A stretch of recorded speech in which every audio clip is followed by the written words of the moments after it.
ngasisu pudona lakchari Inspector Tayai chahumga yankai humdoi suba tanka sandokchari bathorom masi wakalna sagatchaba wari paring aman maside hingliba amadi lekhidriba kanagumaga mari leina jati karigumba adomna tabiba matamda kanagumaga mari leire haina khanbiba tarabadi maduda lakpa wakad ekhoina lojaba ngamjaroi aikhoina angang asigi punsibu mangna nanabagidi ekhoina honakidaba adubu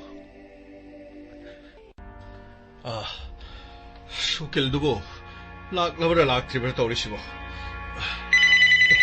kanagi phone asina sine asa khangdena hello hello som boisagi apokpa oh mani boisagi apokpa ibo tomini kari tawre kana oibirabno phone tawbiragliba police station dagi sumaina tawbani ngarang ekhoina pharaga puruglaba matungdagi mahaki mamanaba Kennedy leitre habadu mahak thawai yamna nuwaiki aikhoiga wari watai khara sanaraba matungda numidang mahak lokapta du maktungkhri aikhoina ayuk angan mada mahak thadok piragi numidang ni thenglabani na khoina thinmada suparak tare haidana mahak aikhoigi lokap manungda tukki lokap manungdagi mahak thong khangdo toilet changningi haidana mahak hairaki masigi matungda toilet ta mahak sangki adu toilet changkhibadu फनेयाम कुइना थोरक्तबदगी आइखोइगी duty तारिबा लेजरिबा personnel अदना माक्सु iron उरोन तुमुबदगी तुमिने लेकी ममै थंदा लोकप मनुंगदसु अदोंगी सानुपादु लेरमदु अमदि washroom the संखिबा अदुदगी कैदौरबनो थोलक्त्रिबसे हाइदुना येंगलबदा थोंग अदु लोनसिलमकी थोंग लोलंबा अदुदगी आइखोइगी पर्सनेल अदुना तोपा पर्सनेल अनियोम होदोकी अदुगा थोंग अदु थिनकी थोंग थिनबदा हांगदोरक्तबदगी तंगाई फदना थोंग अदु फकाइकी सर करी तौबा यावरबगे हाइबिरिबसिबो तादा पाउ सिनुवाइतबा पाउमन अदोंगी सानुपा वाशरूम दा मसागी खुंगुप मरीना मफम अदुदा थौरी यालगा करी थौरी यालगा नते इमो police नते आइगी सानुपादो थौरी यालगा सिरोये 아이기 짜노바도 토리야라가 싫어해. 그리노 토리야라가 싫어해. 아이기 짜노바도 그리노 와로 비비야데. 마사도 포스트모템 토르가니. 포스트모템 로이베가 아동이 짜노파기 마사로 비비야가니. 아이코이쇼 토도가 시암 마이테. 아두부 마나 시그니 하이나 시라바니 나이코이기 그리 우파이레. 아이코이 와로 비비야데. 아이코이 부슬라나 로비가노. 아두가 마 캐시바 마사도 포스트모템 로르가 로비요. 탐자레 이 자노 바보, 이 자노, 뭐자 낭고, 콩옥마리나 마토카람나 콩옥마리나 토리야라고.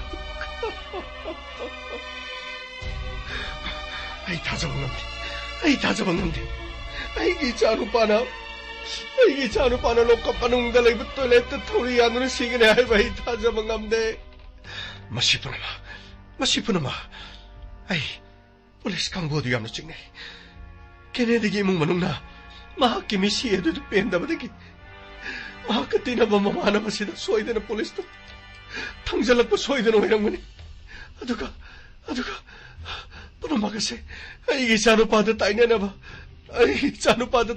호나 보이랑무니 아이 렘나 똑로이 아이 자누파는 세리바 마파마도 영실랑가니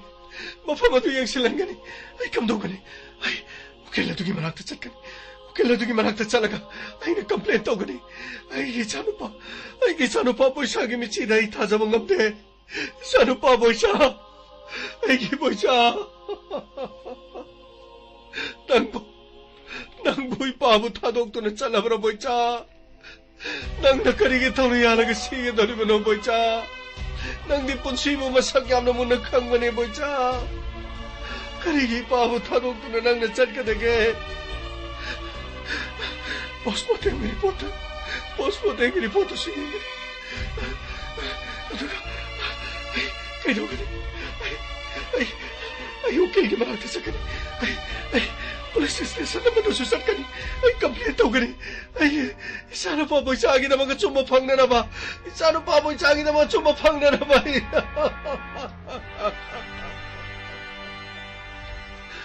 Boy cha.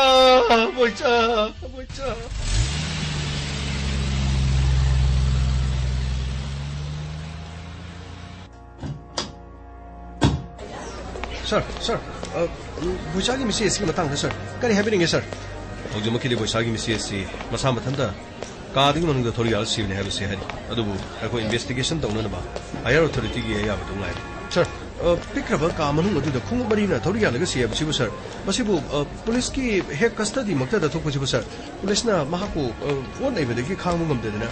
Mahako halaga thambiri baza. Press ki sinoksa. Asum khangring da hana wahang hang da se ओइबे याबा है गुमस अदुबो पुलिस टेक तमरान सीजन मदी तोबिग कस्टडी अमगी मनुंग द सिबा है बसी सिबुसी गे हरबदी अदुमा महांगा का अदुगी मनुंग द लेबि मतमदा मसा द लेलेबो फोडिट अदु लखुगा थोनाव द थोरि यालगा सिबसु के यावख्रिबा मसिदि मणिपुर खुक्तगी बना बारा के तोंगा तोंग स्टेक या दस तोखिबा लेकेबे सिनावसि मया पुना मुसु अतोपो मफंग द थोलिबा थोदु सिंसु करा कवर तो सर वहां अमतक सर वरो बिबियादि हौजुमा के दे adongi wahangi pokka ai pibu ngapsai higher authority degi ayaba male ramatungda investigation ramatungda imiamda soidra press conference tawsi sir me waro bibadi sidagi hensang me yaro me DSP tama manungdam da sang aduga ai gi file sing do adu soloina param pagani sir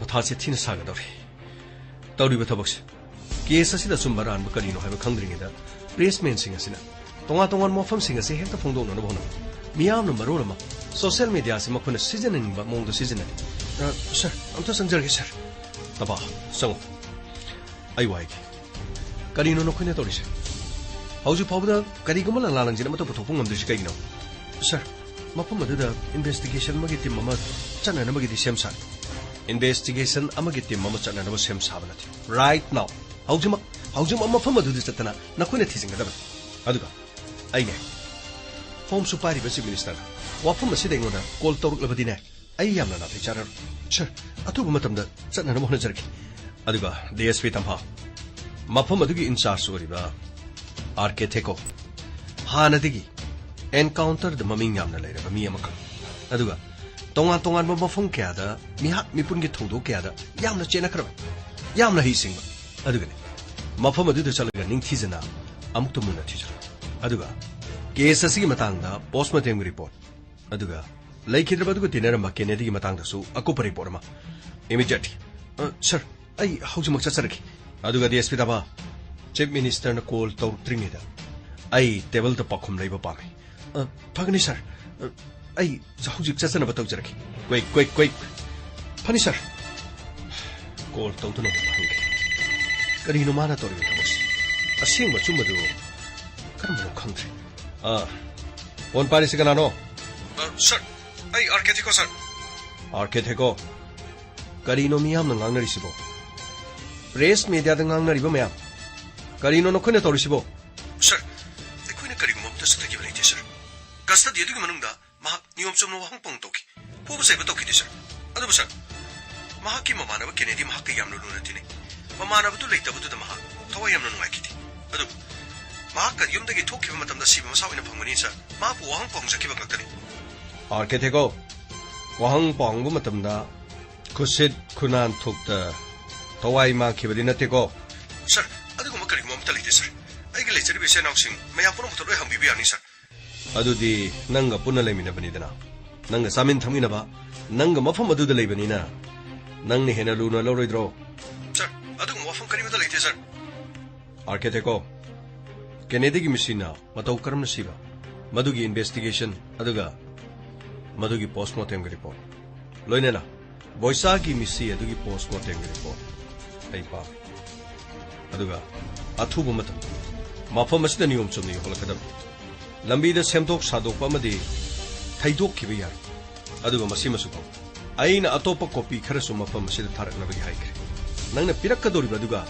मानदबा तारगदि आइबो वरगो आई दिनांगी नथक्ता inquiry में सथानगनी को sir करी सुकाइबा लेते sir ngasi phawbada architect na niyom chumna police department gi thabak tawduna lali sir aigi yong ito aigi thabak tawgi mo mayam ka khani sir adabu sir ai khoi micham halagi hingba police officer na the sir architect ko matam na soidana takada asum batawrabadi achum bagi mahi phangani aran batawrabadi aran bagi mahi phangba tabani na architect ko sir madu da kaisha singa balai the sir pare pare athubu matam da nang report to table sida yam thuni holakadabani chief minister nengo phone hek torku matamda pakhung khumba nangnana ba ai gi table sidi holakadabani ko pani sir ai thame pani sir thodo ga sigi da maka chumba sengba karino haiba chupcha ba khangno miyam na iho ho rak press media sing police department bu mathong sa khangdaba case asi thodo adu di yawri ba police sing interrogation tawda makoi gi khutta lekhidabani haibi yana na bagi miyam da paw sandok social media da miyam na chum ma yaran ma khangna paw pungsan da sandok mathas uthon sagadori da marak asida kennedy gi case asina karigum amta loidriba aduga boicha gi amok boicha nang gina pabong mo thado ga chale do boicha Jabu, suicide torok sigadan. Nangi tawai yaudra bahas. Ipana lawa chalagan.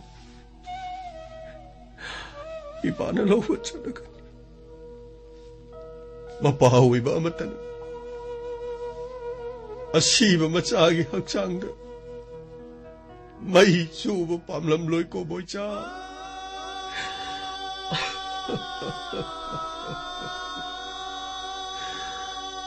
Mama pahay ba tudi?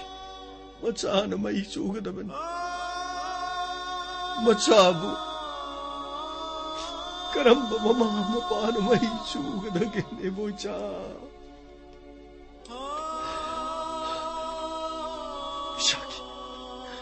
Isaki, siya matsumba putok na naman. Likay miyam na ihuhurugli. Kabar kagas na nanggi damak at sumba. Nanggi justice piyo hay doon na. Nakakaya na hashtag taon doon na. Trend taon rin. Ado bubo siya. Nang di amok kanalak na roy boy siya. Nanggi naman na ba? Naman na ba? Kennedy na laiki na ba? Icha ka karisumari lay natin. Kennedy su isa agum nanggati naramba adubu Kennedy na laiki draga nang wanda tayo na ba sibu karino matuson ba singda tayo na ba aduga ang mataw sing na makoy na tauning ba tataw adubu Kennedy su isa agum mani Kennedy gi misi adu gi dama wahang pahung ba yan ayna sado police ta piki ba singna ba lady ba to singna ba kuk na na ba gi dama ay gi sado police ta sinaki ba di adu ayna police ki makuta ay gi sa sinaki ba ay gi sado buhalo rohay na sinaki ba ga Makoy na halo rohay na sinabag sa panak rin.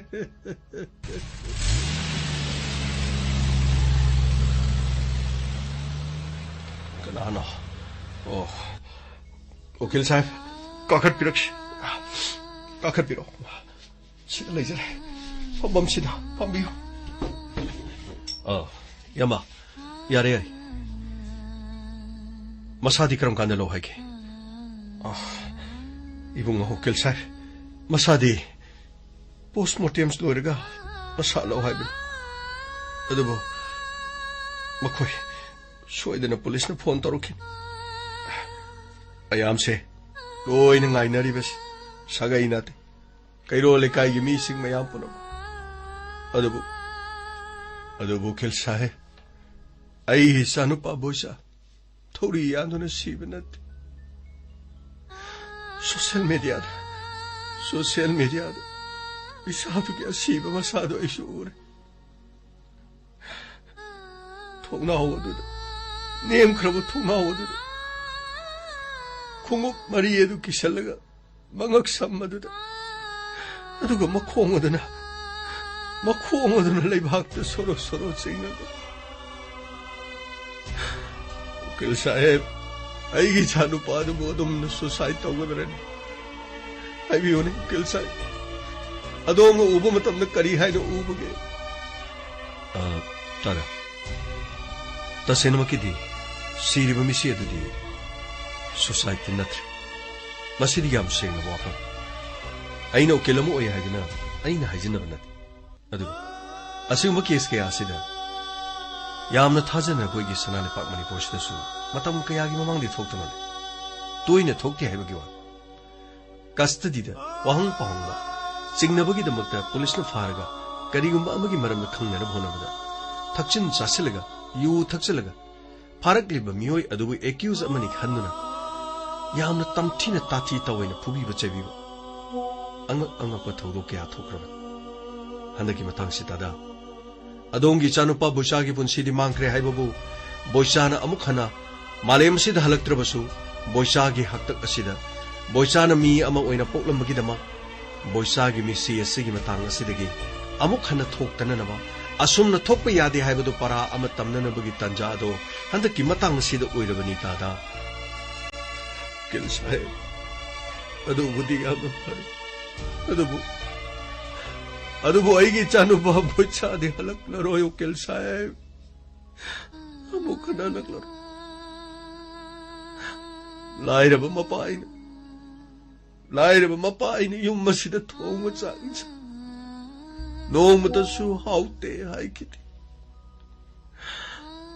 मुसी तौबा मैरीदा lyric पाबा याचंगक मतमदा सिंग अकंग खरा चखुम मसिदा मै यांगलगा चाक थोंगलगा मखुद ओयदना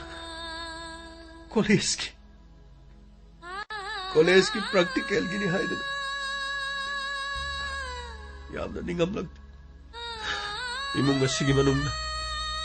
इमुंग असिगी मनुंगदा मैगान अमा फावबा थानबा ngamdi अइना सूरगा चाबा मागी मबुक्तदि थन्नबदि हाइदना लेरखिबदु उकिल साहेब अदुबु उकिल साहेब लेरिबा युमफम असे अई योलबसु योनगन मसिदगी फंगलकपा पैसादुना अईगी इचानुपा बोइसागी अचुम्बा फंगननबगीदमक तलाई फदबा court की चंगफम थोकबा सेलदो माकी युमफम असे योनगनी तादा मदुगीदमक्तदि करिसु वाबिरो अईबु थाजबियु तादा करिगुम्बा पैसा मथ सनिङाइ मरम लेखि अचुम्बगीदमा आई सोइदन थेंगनगनी बोइसागी जस्टिस फंगनब आई सोइदन होनगनी तादा अदुगा तादा आई खक्ता नथि लेबाक से इंखललिबा नहा क्या बोइसाबा नुक्सिबा मी क्या बोइसागी वारी तारुरगा ngasiदी हौनरुबा लेतना बोइसागीदमक अचुम्बा जस्टिस पोथोकदबनि हाइदना मियाम पुनमक इहो होबो हरोलबन पुलिस की कस्टडीदबु वहंग पहंगबा मतमदा करिगी मी अदुबु हाटकदोरिबन चिंगनेई हाइदनु वहंग पहंगबा करिसु काइबा लेति वहंग पहंग अदुबु थर्ड डिग्री मेथड सिजनदना मखोइना करिगिदमक फू चैदना तादा अइने बॉस मथेंगी रिपोर्ट ऐसुंगार सरकार मतिक चाना इन्वेस्टिगेशन तौरलबदि फै करिगुम्बा थोलिबा थौदो असिगिदमक इन्वेस्टिगेशन मतिक चाना तौरक्तरबदि तादा करिमतो वाबिरो अइना खंगबा पुलिस ऑफिसर ले मखोइगी मराक्ता चतुना बोइसागी जस्टिस महाके अचुम्बा फंगननबगिदमक तादा अइना सोइदन होनगनी तादा करिगुम्बा मा मपान मचागी हचांग मई चूरबदी मपा ममादो पाप पुरबनी ने उकिल साहेब पाप चेलबनी ममा मपागी हचांग मचान मई चूगदबनी अदु अईदी पाप चेलबनी अईगी इचा बोइसागी हचांग मई ने चूगदौरे ने उकिल साहेब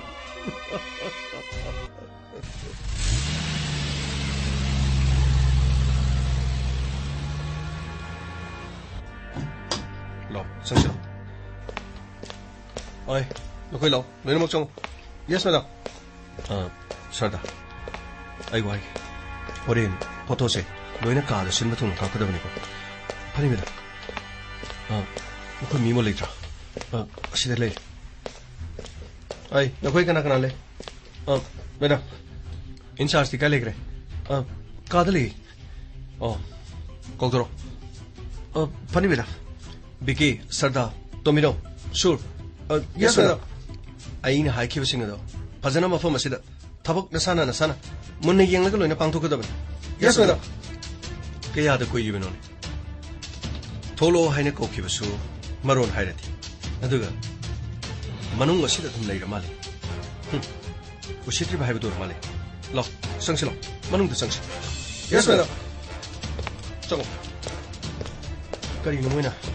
आई लाइन खंखरबसुबु करीमता मैडम आई पुरी लिसन जरूर मैडम लाफिबे याम नुवाय अमुक तो कोमनमते यंगसिनु आई कोई पुलिस ओइ हैद्रे पुलिस मियाम न ngangningबदा ngangi tongningbada tawre adubu madam आई कोई लान आई कोई दी कैनेडी की मिसी दुगी मतंगदा वहंग पहंगनबा बोइसा मयुमदगी लोखलुबा मपाना सोयाबा पिरे अखोई मयुमदा हनबदा लाउ यादबदा खुपाना खुनमना अमरो अनिरक्ति थाकी नखोइदी मिसम अदुदा खुपाना थाबना तना करिबुदी तौरिनेगन मैडम वाफम अदुबु अखोइना सस्य हैबदी यादरगदी मखोइबु इसै सक्सलगा नंगंदा नहोंग सारगा पोरगा पुजरकद्र मेदा अदुगी वानतिने आर्केथेको Mitcham अमदा मतौ क्रमना वहंग पहंगनी Mitcham अमदा मतौ क्रमना investigation सथगने हाइबसिसु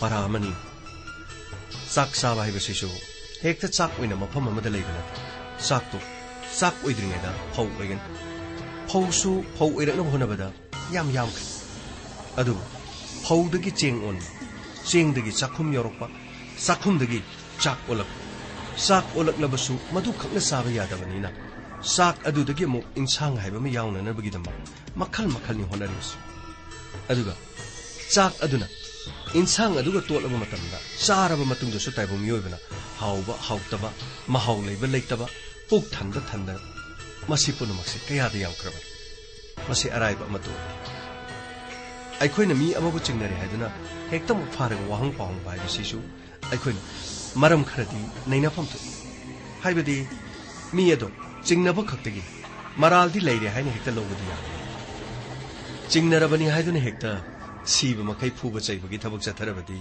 पुलिसना फाकिबा missing लोइना सीरबदी court लेरबगी सुकानादि हारिबा मेडमगी वाफमसे अखोइना तौजरिबा थबकसिदा Hera madam सुम मिंग व्यवहार सुम कौबे वानी मेडम खोइसु खंबिरंगनि के मेडम खोइना पुलिस डिपार्टमेंट लाक्थिंगदि आरके देखो मफम कयादे एनकाउंटर स्पेशलिस्ट एनकाउंटर होइना लेरा अखोइ खुचिदा अफाव कया सुतु मेडम खोइ गुमने खोइ पंका ताकदम अखोइ पुलिस डिपार्टमेंट चनबी कइनो लोइन कांग मेडम गा खक्तंग फरगा पुलिस डिपार्टमेंट लोइन फगदम नत मेडम खोइना थमोइ सेंगा पुलिस डिपार्टमेंट लेरिबा मकोक थोंब कयाना ngasisu senja thumja magi mari mata magi aning bapa ma to bisingsi madam aseng bosana se di si ma di iraga rule di iraga chana so arke the ko na kain to china ga damna madam na sang ga chingna phone sing loi yeng bi karim ta idi mada thingbaler custody aduga mana sanam botole mana sirma phom hoji hoji su koina khajal ga tham madam खोगी investigation लोई तो बिरियान आई इसानु माइती मपान आई laser मग कई हार Chhetri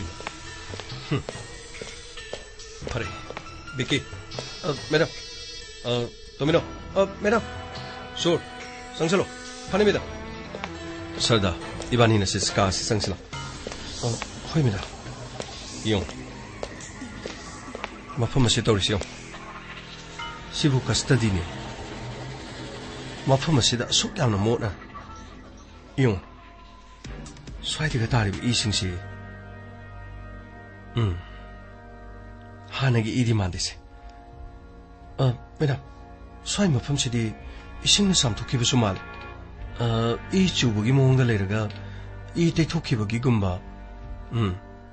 लोइना photo काप्सल अदुगा मफम से चई लांग तावरे चई the ई पकलबा नत्रगा चई अतेकपना चिंग लेरबदी मुने यौ फनी मैडम मैडम सिदा चई अतेकपमा कदाय बिगे सि मतिक सिदानी अदुगा चई सिगी सि मतिक सिदा इते फरे दो हप्सल नंगी प्लास्टिक तुदी मैडम सिदा लीजे अदुगी मनंगदा फजना पुंजल फनी मैडम अदुदा पगलिबा इगी सैंपल अदुगा बोइसागी मसागी इगी सैंपल अदुगा चानबरा हाइबदो मदुनी येंगनगदोरिबसे फनी मैडम लो ससिलो महाक मपान लेरंगने महाको उनसलो मैडम मागी मौंग मतौदुबो करिसु खलोनो महाकसु पुलिस ऑफिसर मनि महाना खंगजबा थबक असिदा करिसु तौबो ngamo अखोइने करिसु हेंजबा ngamo हैना खनना तौरि अखोइने तौरिबसदे अचुम्बा मदि अरानबा करिनो दो मदु खतनि पुथोगदोरिबो मखा ताबदि मथक थोंगसिंना सोयदन मदुगी दंदी दु पिरकदोबन माना मरा लेरमद्रगना महाक दंदी फंगदबा तारेदना लो ससिलो मैडम सिदा लेरे आरके थेको हाबियो मैडम करी फंगबिरबगे अखोइने सथजरिबा थबगसिदा मैडम खोइना थाजबिददना मफम असिदा लागे खोइदमु एडवाइस पिबिरबा दुगा मैडम अखोइने थबक तौजरपगे अखोइगे एक्सपीरियंस खरे यंबियो अदुगा अखोइने होनजरपा पुलिस डिपार्टमेंट गिदमु कथोरनिबा मयामसे मसिसु खरे काय खुमना बिबदि आरके मफम असिदा नंगु इकायबा पिबा आइगी थौनाते अदुगा मसिमसु खंबियो अइने मफम असिदा लालिबसे आइगिसु आइगी ड्यूटीनी नंगना मसिगी मथक्ता पेंदबा लेरबसु मकोक थोंबसिंगदा नंगना आइगी थक्तने कंप्लेन तोबा यागनी आई मदुदा करी मदु चेल पुलिस साइकोइगी थौदी अचुम्बदा लेबनी अचुम्बा तोबनी आरके थेको मिसम प्रजाना अवाबा तारबदी पुलिस डिपार्टमेंटना मखोइगी मतेंग पांगदबा मखोइगी माइकैदा लेगदबा आइन काइना थबक तौरलबदी अखोइना मखोइबु फाजनदुना थंगदबनी अदुगा अखोइना दंदीसु पिगदबा नथि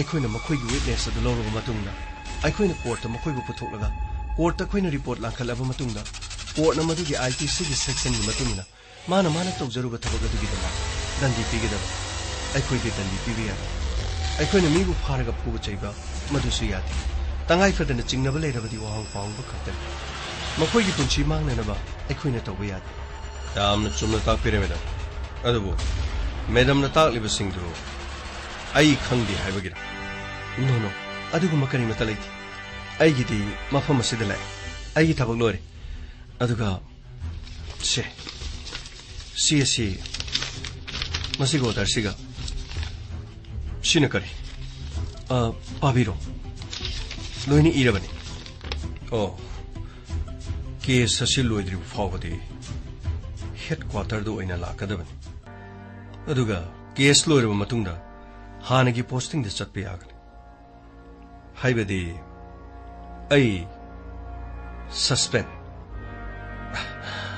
आरके थेको आइने सस्पेंड तौबा नचदि अखोइदि ड्यूटी तौबा लाक्सबनी मथक थोंबसिंगना ताकपिरपनी केस असि लोइद्रिबा फावबा मफम असिदा थबक तौबिरगन अदुगा मियामदि खोइरांग खोइसाउनरबनी करिगुमा मियामना खोइरांग खोइसाउनबदगी अदोंगी पुंसीदा एटेक तौलबदी अदोंगी हेना खुदोंग थिनिंgai अदुना केस असिगी नेना ताद्रिबा फावबदी मतम कुइगदबसु नतिगन हेडक्वार्टर दा madam ngasi aibu mafam asida madam ने इंक्वायरी तौबा लागे अदुगा मफम असिदा आइगी सस्पेंशन ऑर्डर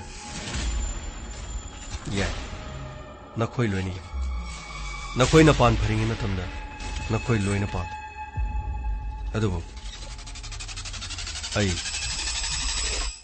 आई हलकिनी आइने हलकु मतमदा कनाना सुथि आइगिसु मथक यौना पुम्नमक लೈ फरे मेरा वारो बिबियाति अखोइ मुक थोकचरुकी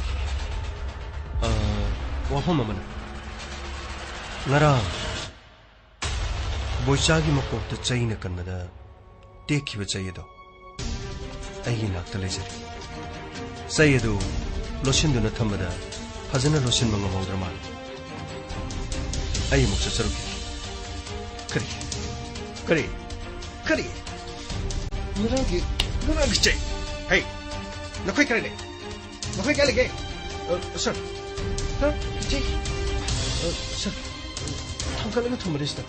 Come in Uri no Kungi Movie. Personal Malaga. Wang from Wang. Mukuna Lamaga, Puroko Olaga. Nakoi.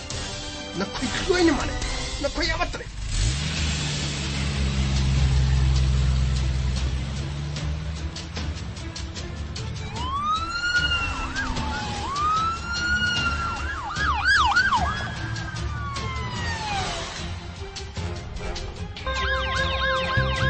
Luckily,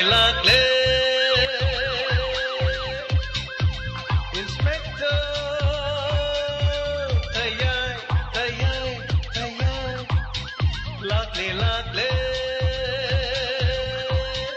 luckily, Inspector, tayay, uthana ba? Kanbina ba? Thank you, sir. Welcome. Uthana ba? Kanbina ba? Inspector, tayar. Lakle.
Hojik tabikre.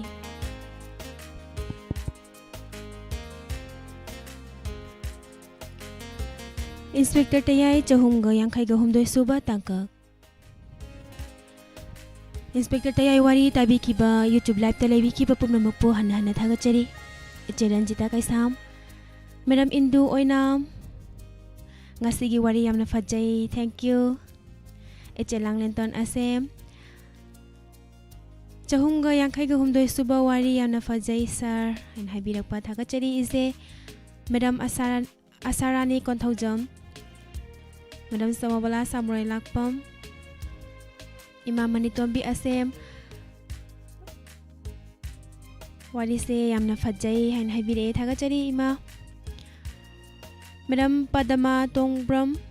Ngasigi episode yamna fajai. Bochagi mapagi mataudo yamna emotional oi kre. Thaga chari pum namak.